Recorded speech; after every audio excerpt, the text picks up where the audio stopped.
What's up, everybody? This is Rod on the Road signing on. And of course, this is another video. I've been not been producing many videos lately, but we back at it. Really no reason, just had a lot of stuff going basically. But today, I hope everybody's doing well, and I hope everybody's prospering out there in YouTube land. And I'm gonna go ahead and say this up front. You can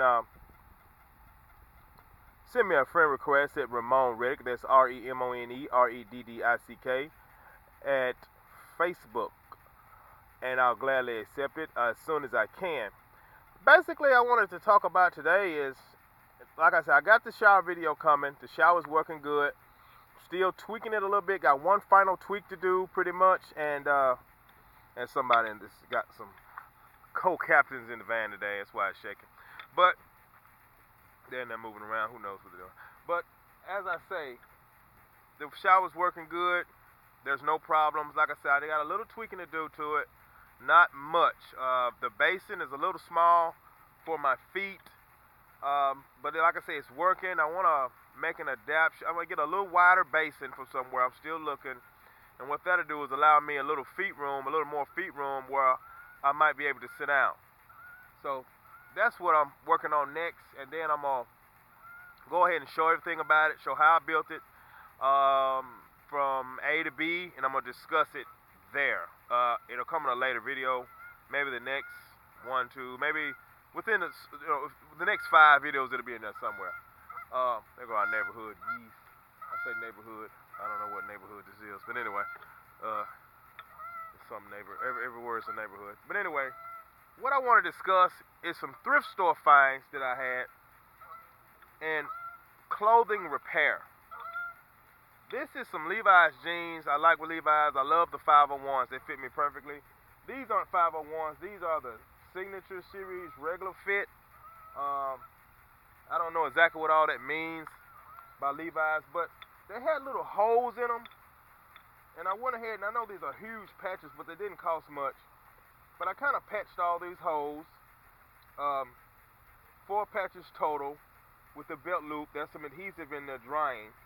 And I'm going to go ahead and stitch it as well. Hope I'm holding this camera right. I'm going to stitch this as well. I don't know how this stuff holds. It's actually my first time using this adhesive. Let me show it to you. This is my little sewing kit I built. I built this sewing kit just today, to be completely honest with you. It's got liquid stitch in there. This comes from Wally World. Buttons. I repaired a pair of jeans with buttons. I had to add another button. I think the buttons were like $1.50. I bought this. This was $1. And I got these little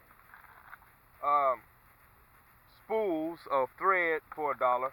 And of course it came with needles and some patches.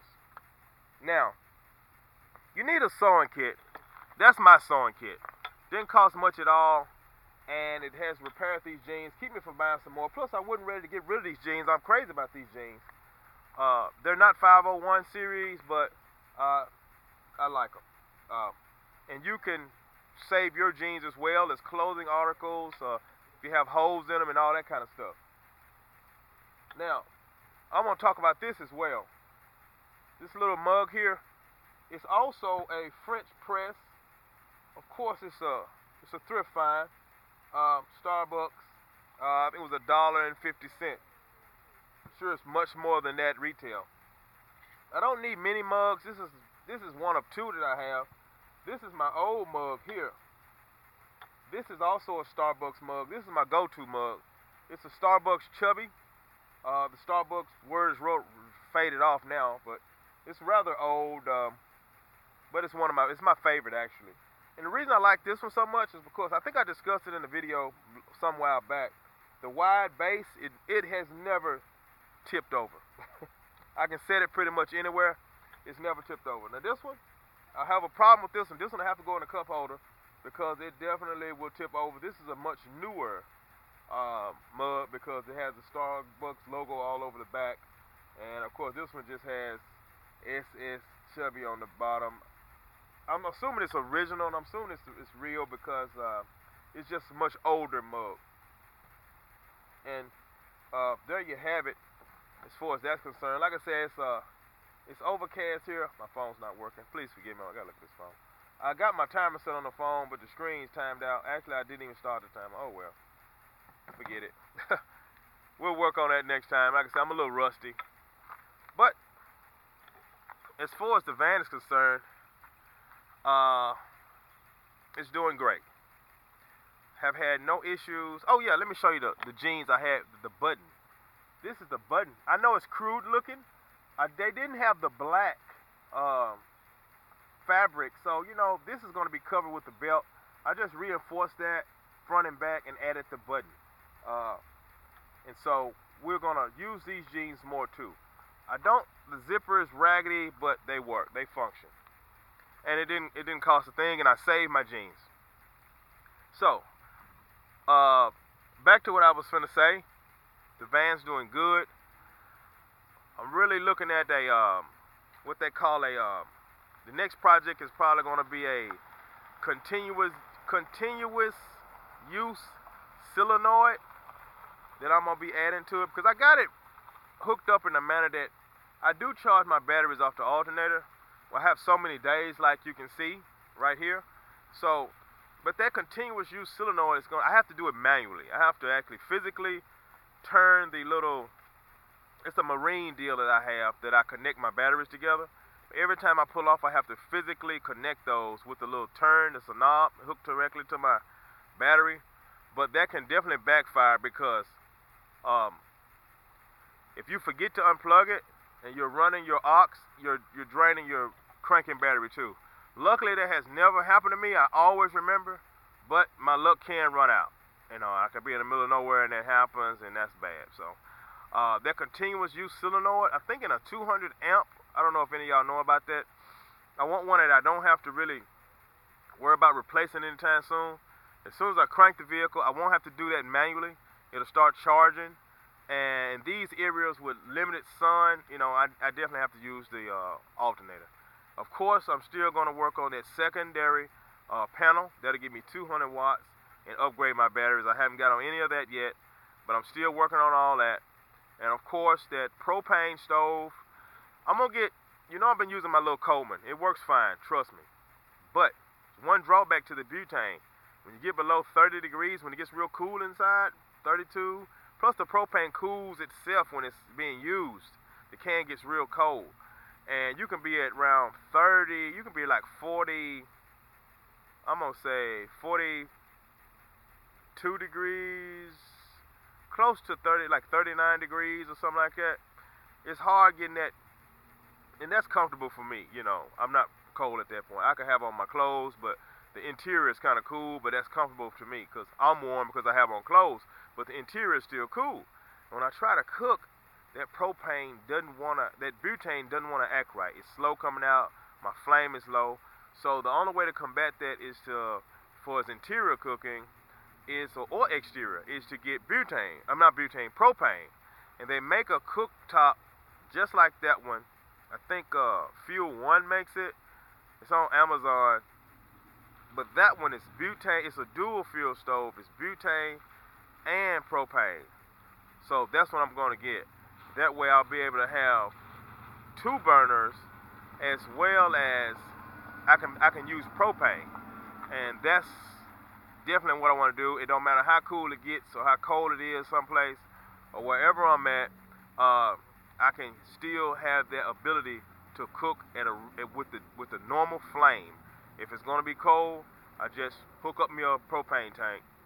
Or if not, I just use my butane. I'm diversifying, so that's always good, those options. So that's another thing I'm working on. I'm sure there's more. Those are the only things I can think of right now, right off the top of my head. Oh yeah, cooler. I want a cooler. I've been talking about this. Definitely, and I'm glad I didn't get a cooler from Ozark Trails, that Yeti style, the rubber, the fabric type of nylon type of leak type cooler, because I just saw another one that came out by Ozark Trails. I mean, they're coming out back to back with these new coolers, just different styles. This one is slim, oval shaped, and it's tall, perfect for what I need. It can fit in there perfect. It's slim. It's out of the way. It's not taking up a lot of the real estate. And they're going up with the real estate instead of coming out with the real estate, which is going to definitely help on space. It's leak tight. It even comes with a little lube to oil the zipper because those things are really tough. Definitely this thing, I got to get it. And it's enough room upwards. It's almost a 40 quart. It's incredible, like 32 quart. I don't forget, 32 cans or 40 cans or something like that. But you'll be able to put an entire bag of ice in there, as well as your drinks and your beverages. Now, you say, Rod, you got the DC refrigerator. Why do you want a cooler? Well, like I said, I got co-captains in here, and that's sometimes the case. Or you have other occupants in here besides yourself. That cooler, that fridge is not cheap. Do I want people going in and out of it that don't really understand the price of it, not being careful with it, slamming the top down or whatever? You might have some adult beverages, and that causes people to be kind of laxy-daisy. Adult beverages involved, and they're opening and closing your expensive Dometic. No. The cooler, and they're just getting a drink or a beverage out. Definitely the cooler is that option. I can set that cooler out, ice, beverages in it, having a good time, everybody, music playing, or whatever the situation is. Go in and get you one, no problem. Not worried about anyone tearing that up. You know what I mean? But I don't want just people going in and out of the Dometic. No. That is one of the main reasons I want a cooler. For a situation like that, including myself, where I keep my Dometic, is kind of, if you want something out of it, you kind of got to move. If it's Coke, if it's company in there, you got to move out the way. Forgive me. Move out the way to access it. That's another headache. That cooler will be out in the open where it can be easily accessed by anyone. And it's just another diversity situation. It's just being more diverse, having another weapon to the arsenal of weapons, and that's always good. Trying to think of some more things with the cooler. Plus, you have limited space in that Dometic. And it's one of those 4 or 5 day ice coolers, Ozark Trails makes it. Get them at Wally World. Primarily meat is carried in that cooler. I need the space. I can't fill it up with drinks, or I don't really drink drinks, but I can't fill it up with adult beverages or water bottles and stuff like that, because I need somewhere to keep my meat. It's the most important asset, or the perishables. So those will be specifically put in that Dometic. That's what I've always done. And the beverages and stuff, we'll keep those laxy-daisy items in the cooler. 4 or 5 days worth of ice. It won't be used continuously. It won't be something that I rely on, because I really just drink room temperature water anyway. But like I said, you're having a good time. You want cold beverages. You're going to a campground or a park. Hey, fill a cooler up. Throw some beverages in there and let's roll. And let's have a good time. So that's my main reason for the cooler. And it can be moved around anywhere, so there's no problem. Okay, then, I'm going to get out of here. This is Rod on the road. I'm finna hit the road and go find some chow. And I'm signing off, and I hope y'all get some ideas from this little sewing kit that I put together for like $4. It helped y'all a great deal. And of course, jeans, and y'all saw my little thrift haul, if you will. And I'm going to pack these things up, and we're going to get out of here. God bless America. This is Rod on the road signing off. Hit that like and subscribe button. And also send me a friend request at Ramon Reddick on Facebook. That's RemoneReddick at Facebook. And I'll gladly accept your request. And we will see you next time, YouTube. Peace. Here, cricket's chirping.